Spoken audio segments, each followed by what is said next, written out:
Land Transportation Office maniningil ng karagdagang halaga para sa aplikasyon ng doble at mas malaking plaka ng motorsiklo. Bawas singil sa tubig ng Manila Water, hiniling ng ilang senador. Korte Suprema wala pa ring desisyon sa kaso ng pagkalas ng bansa sa ICC. Mga pambato ng administrasyon pasok sa top 12 senatorial survey ng Pulse Asia. Demolition ng mga illegal structures sa Boracay Beachfront sinimulan na ngayong araw. Supreme Concert ni Asia's Soul Supreme KC Tandingan sa Biyernes na. Una sa ating mga balita, magpapataw ng dagdag singil ang Land Transportation Office o LTO para sa aplikasyon at pagpapagawa ng doble at malaking plaka ng motorsiklo. Kaugnay ito sa pagpapatupad ng Motorcycle Crime Prevention Act na magiging epektibo na simula sa Hunyo. Ito ang balita ni Joanne Lalo. Minamadali na ng Land Transportation Office ang pagbalangkas sa implementing rules and regulations ng Motorcycle Crime Prevention Act. Sa ilalim nito, magiging doble na at lalakihan ang sukat ng mga plaka ng motorsiklo. At dahil babaguhin ang sukat at magiging dalawa ang plaka na kukunin ng mga motorcycle riders. Ayon sa Land Transportation Office, maniningil sila ng karagdagang halaga sa lahat ng kukuha nito. Siguro kung meron mga adjustment, no? In fact, ang siningil sa kanila, yung halaga ng plakang maliit na isang plaka lang, no? Maaring kung may ibang requirements na idadagdag, may reasonable adjustment. Sa ngayon, hindi pa masabi ng LTO kung magkano ang ipapataw na dagdag singil hanggat hindi pa naisasapinal ang aktual na disenyo ng bagong plaka. Kanina humarap sa pagdinig ng Senado ang iba't ibang motorcycle rider groups at manufacturers upang madinig ang kanilang reklamo sa bagong batas. Ayon sa ilang motorcycle manufacturers, walang anumang modelo ng motorsiklo na nakadisenyo upang kabitan ng dalawang plaka. Anila, wala pa namang isinasagawang pag-aaral na magpapatunay na ligtas para sa mga rider ang doble plaka. Ang kasalukuyang 225mm by 200mm pa rin anila, ang standard na sukat ng plaka sa motorsiklo ang pinakaligtas na gamitin. For the safety concerns, no current motorcycle in the Philippines are designed to support the 225 by 200 front and rear plate. So for us manufacturers, hindi po namin magagaranti yung safety dahil kailangan po natin mag-modify. Kung sila umano ang tatanungin, mas pabor sila na decal o sticker na lamang ang gamitin sa unahan ng motorsiklo sa halip na metal na plaka. Nangako naman ng LTO at si Senator JV Ejercito na ikokonsidera nila ang suwestyong ito. Kasama rin sa mga hinaing ng mga rider ang mabigat at hindi makatwira na parusang ipapataw sa makalalabag sa bagong batas. Sa ilalim ng Motorcycle Crime Prevention Act, papatawan ng multang aabot sa 50 hanggang 100,000 piso o pagkakakulong ng 6 na buwan hanggang 6 na taon ang sinumang rider na hindi susunod dito. Kaugnay nito, posible namang maghain ng amyenda sa naturang batas si Senator Ejercito bilang konsiderasyon sa mga motorcycle rider. Tiniyak naman ng grupo ng mga motorcycle rider na handa nilang sundin ang batas, subalit kinakailangan na maging katanggap-tanggap ito at hindi makokompromiso ang kanilang mga kaligtasan. We will comply with the law as long as the law is sensible. So yung naging problema kasi dito is a little bit haphazard yung pagpasa ng bill. There were so many contradicting clauses. Parang hindi man lang naaral kung ano talaga ang motor. Joanne Lalo, UNTV News and Rescue, Senate of the Philippines. Sa ibang balita, hiniling ng ilang senador na magbaba sa singil sa tubig ang Manila Water sa gitna ng nararanasang water shortage sa mga lugar na sakop ng naturang water concessioner. Iginit naman ng Metropolitan Water Works and Sewerage System o MWSS na kailangang masimula na agad ang Kaliwa Dam Project upang marisolba ang krisis sa tubig sa bansa. Mula sa Senado, ito ang balita ni Nel Maribohok, live. Magandang hapon, Nel. Magandang hapon, June. Pansamantala mo nang itinigil ang investigasyon ng Senate Committee on Public Services kaugnay nga dito sa water shortage issue kung saan humarap ang mga opisyal ng MWSS maging ang mga representante mula sa dalawang water concessionaire. Dumaing ang ilang lokal na opisyal na pamahalaan sa Senado sa dinanas nilang hirap sa gitna ng nararanasang kakulangan sa supply ng tubig sa ilang bahagi ng Metro Manila at Rizal. Talagang wala akong tubig. Yun ho yung unang naapektuhan.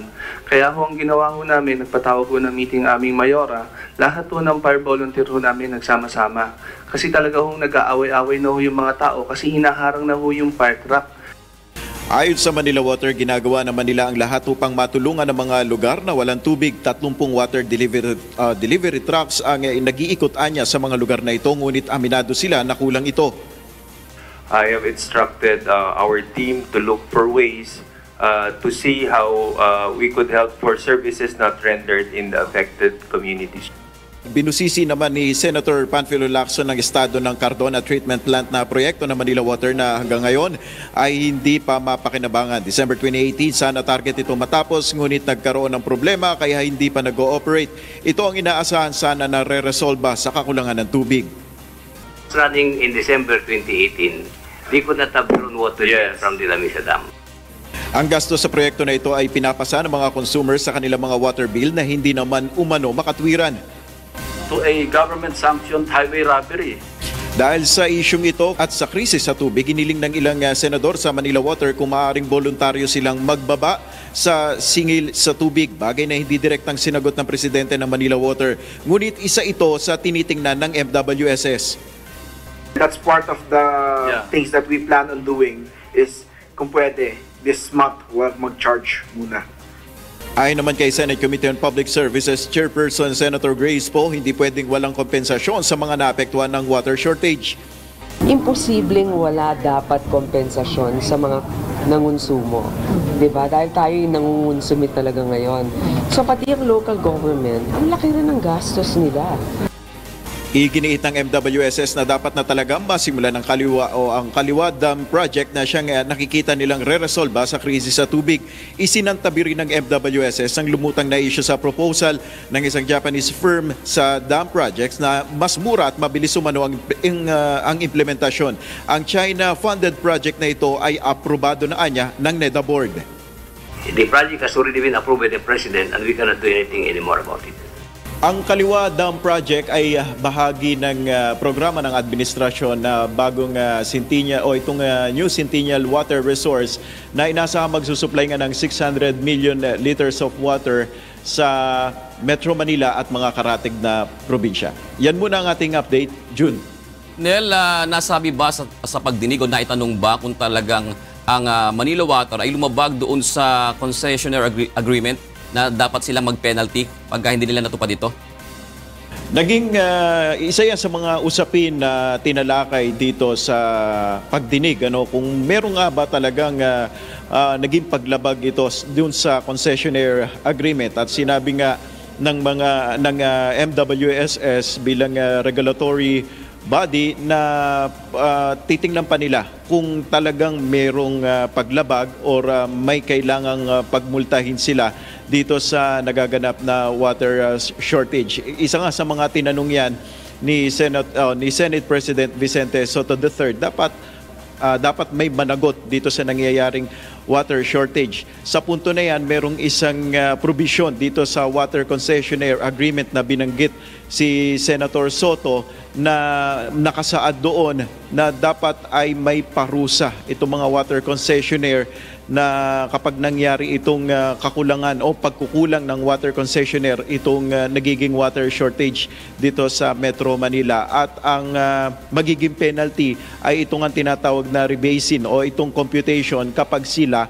ay magtataas sa singil sa tubig. At ito nga yung tinitingnan ng MWSS, June, at malalaman natin yan na sa mga darating na buwan ay ilalabas nila yung resulta na ito kaugnay nga dito sa issue ng water crisis, June. Alright, maraming salamat, Nel Marie Buhok. Samantala, posibleng siyasati ng pamahalaan ang loan agreement ng Pilipinas sa China kaugnay ng Kaliwa Dam Project kung mapatutunayan na makabibigat ito sa pamahalaan. Patatandaang pumutok ang issue na makakamura umano ang pamahalaan kung aaprubahan ang proposal ng isang Japanese firm hinggil sa dam construction kaysa ituloy ang loan agreement sa China. Ayon kay Presidential Spokesperson Salvador Panelo, kakausapin niya ang mga kinaukulang ahensya ng pamahalaan. Kaugnay dito kabilang na ang National Economic Development Authority o NEDA. Posible anyang iurong ni Pangulong Rodrigo Duterte ang agreement kung mapatutunayang di makikinabang ang bansa dito. If the advantage is so clear, if it is true that the Chinese proposal is onerous, I think we should look into it. I think that should be thoroughly studied if the claim of the Japanese is true or not. Kasi we don't know exactly baka. Makikipagpulong si Pangulong Rodrigo Duterte sa mga opisyal ng Metropolitan Waterworks and Sewerage System o MWSS sa Malacanang mamayang gabi. Ito ang inihayag ni Presidential Spokesperson Salvador Panelo. Ayon sa opisyal, posibleng may kinalaman ito sa ulat ng kalagayan ng water supply sa ilang bahagi ng Metro Manila. Maraming residente sa E-zone ng Metro Manila ang naapektuhan ng water interruption kamakailan. Patuloy na nakararanas ng problema sa supply ng tubig ang Zamboanga City. Katunayan, naabot na sa 10 hanggang 12 oras ang mararanasang water interruption sa lungsod. Ito ang balita ni Dante Amento. Magpapatupad ng panibagong water rationing schedule ang Zamboanga City Water District bukas. Ito ay matapos bumaba sa 60% ang water production capability ng water district. Our supposedly total combined production is 153,000 cubic meter per day. But as of yesterday or today, we can only produce a total of 62,200 cubic meters. Bumaba rin ang level ng tubig sa Pasunangka Dam na pinagkukunan ng supply ng ZCWD. Mula sa normal level na 74.20 meters, nasa 73.80 meters na lamang ito. Kaya kung dati nasa 8 oras lamang mawawalan ng tubig ang mga consumers ng Zamboanga City Water District, ngayon aabuti na ito ng 10 hanggang 12 oras. We'll have no other choice but to do a revised water rationing schedule which will call for an every other day water service. Available water service would be from 10 hours to 12 hours every day on a rotational basis. Kaya pakiusap ng ahensya sa mga Sambuangenyo, mag-imbak ng tubig pero huwag damihan para naman mabigyan ang iba. Samantala, inaasahan naman na makapagsasagawa na ng cloud seeding sa lungsod. 2.5 million pesos ang inilaang pondo para rito. Dante Amento, UNTV, News and Rescue, Zamboanga City.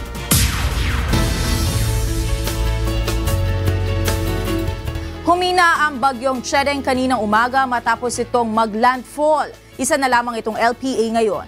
Alamin natin na latest sa ating panahon mula kay Ray Pelayo na nasa UNTV Weather Center. Ray, malakas pa ba ang ulang dala nitong LPA? Magandang hapon, Monica, at sa ating mga kasambahay. Medyo malakas pa yung dadalhin nitong ulan sa may area ng Mindanao. Kaninang alas 4 ng hapon na mataan ng itong low pressure area sa may 140 km sa may southwest ng Cotabato City. At ayon sa Pag-asa, base doon sa satellite ng Pag-asa, makikita natin na maraming pa rin dala ng itong ulap sa may Mindanao. At dahil din doon sa easterly, so yung hangin ng galing sa may silangan ay meron din tayo nakakita na mga ulap dito sa may central at western Visayas. Sa radar naman ng Pag-asa, makikita natin may mga pag-ulan pa rin dito sa malaking bahagi ng Mindanao, sa Zamboanga Peninsula at maging Caraga Region. Ilang bahagi nitong Visayas at maging sa ilang bahagi ng Central Luzon at kasama na dyan ng Metro Manila, meron tayong partly cloudy at may ilang mga pag-ambon tayo. Zoom in natin dito sa may area ng Mindanao, malaking bahagi pa rin ng Mindanao. Itong kulay pula na yan at yung kulay asul, ibig sabihin yan, meron pa rin mga pag-ulan na malakas na maaaring dalhin dyan at maaari pa rin magdulot yan ng mga pagbaha at landslide. Ayon sa Pag-asa, patuloy na iiral itong low pressure area at maaari na mag-cross dito sa Zamboanga Peninsula at pumunta dyan sa may area ng Sulusi. Pero so far, nakita pa rin na hindi na ito lalakas o babalik pa sa pagiging isang tropical depression na yun nga ang dating si Chedeng. Monica? Maraming salamat. Ray Pelayo, live na nag-uulat mula sa UNTV Weather Center. Chedeng ang pangalan ng pinakahuling bagyo na pumasok sa bansa. Pero paano ba pinapangalanan ang mga bagyo at bakit kung minsan ay nauulit itong gamitin? Nagbabalik si Ray Pelayo. Ang pangalan mo ba ay Amang, Betty, Chedeng o Dodong? Ilan lamang yan sa mga ipinangalan at ipapangalan sa mga bagyong papasok sa Philippine Area of Responsibility o PAR ngayong 2019.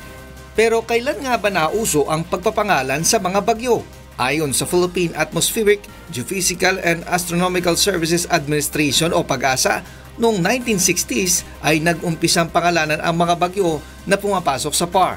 Pangalang pambabae lamang ang ginagamit noon at karaniwang nagtatapos sa NG. Kagaya na lamang ni Unsang noong 1988 at Rusing na nanalasa naman sa Metro Manila at Karatig Lalawigan noong 1995. Subalit dahil umano sa mga komento ng pagiging gender bias ng pagpapangalan sa bagyo ay bumuo ng 4 na grupo ng pangalan ang Pag-asa noong 1999 para sa 4 na taon. Nagmula ang mga pangalan sa mga isinumite ng publiko sa ahensya sa pamamagitan ng isang pa-contest. Yun na yun, fixed na meron tayong roster na pwede nating ulitin after 4 years. At kapag meron na lamang mga destructive na mga bagyo, doon pa lamang natin papalitan yung pangalan na yun. Sa ngayon ay may mga pangalan na ng hayop at lalaki sa listahan ng mga bagyo. Pinapalitan ang pangalan ng bagyo kapag 300 katao ang namatay o kaya'y nag-iwan ito ng di bababa sa 1 bilyong pisong pinsala. Ito'y upang maiwasang malito ang publiko at baka akalaing bumalik muli ang mapaminsalang bagyong dumaan sa bansa. Kagaya na lamang ni Yolanda na nanalasa sa bansa noong 2013. Kilala naman natin si Yolanda as parang malakas sa bagyo. So kahit papano for record keeping, meron tayong pagkakakilanlan or identity ng isang bagyo. Karaniwang nasa 19 hanggang 20 bagyo ang pumapasok sa PAR sa loob ng 1 taon. Pero kapag naubos na ang 25 pangalan na nag-uumpisa sa letter A hanggang letter Z ay may reserba pa na 10. Maaari namang mag-suggest ang publiko sa mga ipapalit na pangalan ng bagyo. Or at most 3 syllables, at most 9 letters. At saka dapat hindi yung parang offensive na mga names at hindi natin i-associate sa mga kilalang personalidad. Ray Pelayo, UNTV, News and Rescue, Quezon City. Umaasa pa rin ang mga petitioner na tumututol sa pagkalas ng Pilipinas sa Rome Statute ng International Criminal Court. Napapaboran sila ng Korte Suprema. Pero wala pa ring desisyon sa kanilang petisyon ang Korte Suprema matapos ang en banc session kanina. Ito ang balita ni Mai Bermudez. Ipagpapatuloy ng International Criminal Court o ICC ang pagsusuri nito sa drug war ng pamahalaan na nagresulta umano sa mga insidente ng extrajudicial killings mula sa police anti-drug operations sa bansa. Sa pahayag ni ICC Prosecutor Fatou Bensouda, hindi absuelto ang gobyerno. Hindi maaalis ang jurisdiksyon ng ICC sa mga krimeng nagawa ng isang bansa. Sa panahong ito ay naging partido ng tribunal kahit pa formal na ang pag-alis nito. Matatanda ang naging epektibo ang pagkalas ng bansa sa ICC nitong nakaraang linggo, March 17. Ang preliminary examinations ay nag-ugat sa reklamong inihain ni Attorney Jude Sabio dahil sa umunay extrajudicial killing sa bansa sa gitna ng war on drugs na isinulong ng administrasyon ni Pangulong Rodrigo Duterte. Samantala, nakabinbin pa rin sa Korte Suprema ang mga petisyong kumukwestiyon sa ICC withdrawal. Isa sa binigyang diin ng mga petitioner ay kinakailangan ng pagsang-ayon ng Senado bago umalis sa Rome Statute na ipinagkibit-balikat lamang ng executive branch. Umaasa pa rin kami na magkaroon nga ng desisyon ng ating Korte Suprema dun sa mga nahaay naming petition. Hiningin sabihin ng Korte Suprema na ineffective nga yung withdrawal kasi wala po itong basbas ng ating Senado. Una nang sinabi ni Presidential Spokesperson Secretary Salvador Panelo na ipapadeport ang mga piskal na balak magpatuloy ng investigasyon sa bansa. Pero kanina sinabi ni Panelo na tila may ibang agenda si Bensouda at hindi trabaho ang pakay ng eksaminasyon. It has been politically persecuting heads of states. We have shown to the world that 3 presidents have been subjected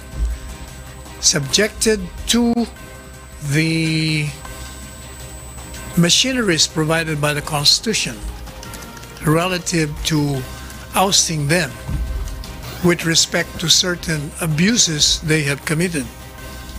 And we have demonstrated that. Sa preliminary examinations, titimbangin ng piskal ng tribunal kung saang jurisdiksyon babagsak ang krimeng nagawa sa isang bansa. Sakaling makahanap ng sapat na batayan ay saka aakyat ang kaso sa pre-trial chamber ng ICC kung saan maaaring humingi ng otorisasyon ng piskal na ituloy ang paunang pagsisiyasat sa kaso. May Bermudez, UNTV News and Rescue, Manila. Naniniwala ang Malacanang na tila may nangyayaring sabwatan ang International Criminal Court o ICC at iba't ibang international organization laban kay Pangulong Rodrigo Duterte. Ito ang balita ni Rosa Licos. Political persecution ang tawag ni Presidential Spokesperson Salvador Panelo sa pagpipilit ng International Criminal Court o ICC na ituloy ang preliminary examination sa mga reklamong isinumite kaugnay ng drug war ng Duterte administration. Bukod dito, mistula rin anyang may sabwata ng ilang international organizations upang pasamain ang imahe ni Pangulong Rodrigo Duterte sa international community. Pare-pareho anyang tumutuligsa ang mga ito sa mga pulisiya ng Duterte administration, partikular na sa kampanya kontra droga. International organizations appear to have conspired against this president. What? They opt to believe what they've been receiving from this source, the Philippines, false stories about the situation in this country. Bagaman walang detalyeng ibinigay ang opisyal, iisa umano ang pagkakapare-pareho nila. Bumabatay nila ang mga ito sa mga maling impormasyong nakukuha sa mga news report. Of course, they are getting the information from the critics and detractors of the president. When these people issue statements and our newspapers print it, that's their basis. And they believe that hook, line, and sinker. Thank you, So unconsciously, they appear to be in conspiracy. Hindi nila siguro alam, parang yun ang lumalabas. Rosa Licos, UNTV News and Rescue, Malacanang. Umabot na sa 500 milyong piso ang halaga ng pinsala ng tagtuyot sa mga pananim na mais at palay sa Isabela. Ito ang balita ni Grace Doctolero. Umabot na sa 498 million ang tinatayang halaga ng napinsalang mais, habang 9.9 million naman sa palay dahil sa tagtuyot sa Isabela. Sinabi ni Provincial Agriculturist Dr. Angelo Nawi, batay sa kanilang datos mula March 8 ay may 8 munisipalidad at 1 lungsod sa Isabela ang naapektuhan. Kabilang dito ang bayan ng Tumawini, Santa Maria, Benito Soliven, Itiague, San Mariano, Gamo, Burgos, San Agustin at Kawayan City ang nasiraan ng pananim na mais. Yung sa corn, ang report municipality ay 9 municipalities na yung nag-report. Sa rice ay 7 municipalities. Ano, ito yung nandun sa rain-fed area.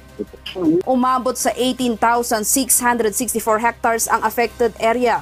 1,265 ang totally damaged, habang 17,399 ang partially damaged.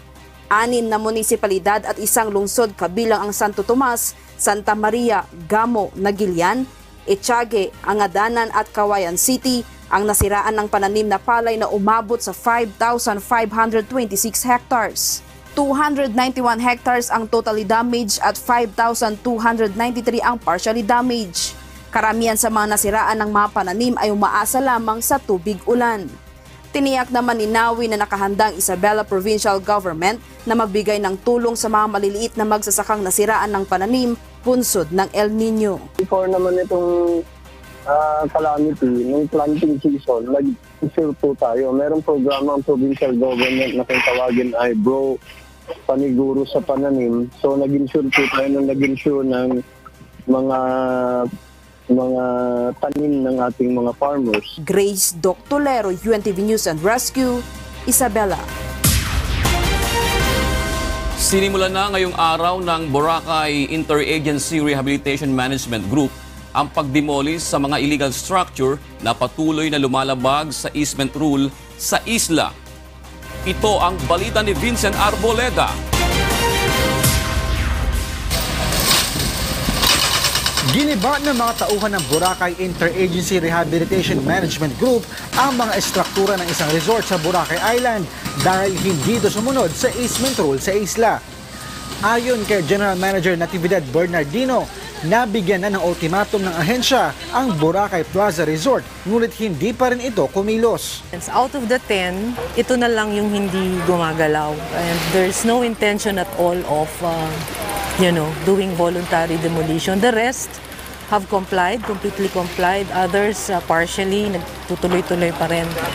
So, ayun, kaya we were forced to do the demolition ourselves. April 27, 2018, nang bigyan ng order to undertake voluntary demolition ang Boracay Plaza, kasabay ng iba pang establishmento sa isla na nakitaan ng paglabag sa easement rule.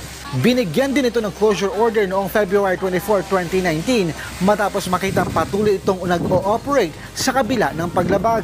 March 4 nang huling binigyan ito ng 15-day ultimatum to self-demolish, ngunit hindi pa rin ito sumunod sa itinakdang deadline na nagresulta sa sapilitang pag-iba sa kanilang mga estruktura ngayong araw. Nagsagawa naman ng inventory ang mga otoridad upang masigurong walang mawalang gamit sa resort habang nagsasagawa ng demolition sa lugar. Ayon pa kay Bernardino, hindi naman sisirain ang buong establishmento, kundi ang mga estruktura lamang na sakop ng 30-meter beach easement at ng 12-meter road easement.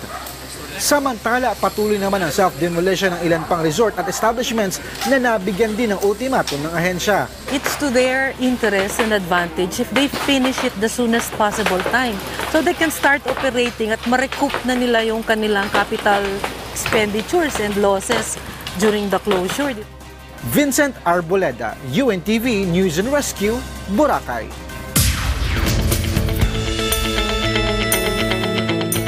Gagamitin na ng Department of Health ang bakuna kontra Japanese encephalitis simula ngayong buwan. Ito ang balita ni Aiko Miguel. Sisimulan na ng Department of Health ang paggamit ng bakuna kontra Japanese encephalitis sa bansa ngayong buwan ng Marso. Partikular na sa mga lugar na may mataas na kaso nito gaya ng Ilocos Region, Cagayan Valley, Central Luzon at Cordillera Administrative Region. Nais ng DOH na maipaunawa sa publiko ang kahalagahan ng bakuna kontra Japanese encephalitis upang maagapan ang pagkalat nito. Ang Japanese encephalitis ay isang sakit na nakukuha mula sa virus na dala ng lamok na nagdudulot ng pamamaga ng utak. Naipapasa ito sa tao sa pamamagitan ng kagat ng lamok at karamihan sa mga nagkakasakit nito ay mga bata. Kapag hindi naagapan, maaari itong mauwi sa impeksyon sa utak at ikamatay. Ang mga sintomas ng Japanese encephalitis ay mataas na lagnat, sakit ng ulo at pagkahapo. Ayon kay Health Secretary Francisco Duque III, kasama ang Pilipinas sa dalawang bansang hindi pa nagbabakuna kontra Japanese encephalitis. Pero available na anya ngayon ang bakuna at tiyak na pasado ito sa World Health Organization at aprobado na ng Food and Drug Administration o FDA. Subok na rin anya ito sa loob ng 30 taon at naibakuna na sa mahigit 400 milyong bata sa 12 bansa sa buong mundo. Panawagan ng DOH pabakunahan ang mga sanggol at mga bata laban sa Japanese encephalitis. Sa tala ng DOH, mula sa 122 kaso ng Japanese encephalitis noong 2016, nadoble ang bilang ng kaso noong 2017 at patuloy itong tumaas nitong nakaraang taon. Aiko Miguel, UNTV News and Rescue, Manila.